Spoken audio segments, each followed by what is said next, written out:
മലപ്പുറം പാണ്ടിക്കാട് ഇരു പ്രദേശക്കാർ തമ്മിൽ സംഘർഷം പതിവാകുന്നത് നാട്ടുകാരുടെ സ്വൈര്യജീവിതത്തിന് ഭീഷണിയാകുന്നു.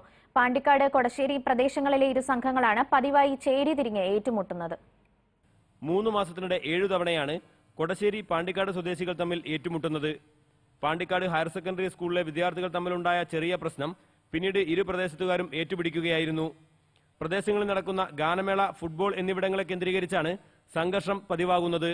സംഘർഷ സാധ്യത കണക്കിലെടുത്ത് പ്രദേശത്ത് ഫുട്ബോൾ മേളകൾ പോലീസ് ഇടപെട്ട് നിർത്തിവച്ചിരിക്കുകയാണ്.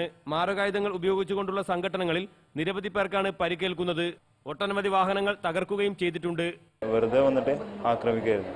എന്താ പ്രശ്നം ചോദിക്കുമ്പോഴേക്കും ഞങ്ങളെ തലക്കടിച്ച്, എൻ്റെ തലക്കടിച്ച് ആദ്യം, പിന്നെ ഏട്ടൻ്റെ തലക്കടിച്ച്, പിന്നെ കട ആക്രമിച്ച്, കടയിലുള്ള സാധനങ്ങളൊക്കെ വലിച്ച് പുറത്തേക്ക് ഇട്ട്, ഉപ്പാൻ്റെ ഫോണ്, കയ്യിലുണ്ടായിരുന്ന പൈസ എല്ലാം പോയി. തടഞ്ഞു നിർത്തി ആദ്യം എൻ്റെ തലക്കടിച്ചു. പിന്നെ ഞാൻ വണ്ടി വന്ന് ഊരിട്ടു. വണ്ടി വന്ന് ചാടിച്ച് അവിടെ നിന്ന് പിന്നെ എൻ്റെ കറക്റ്റ് തലക്കടിച്ചു.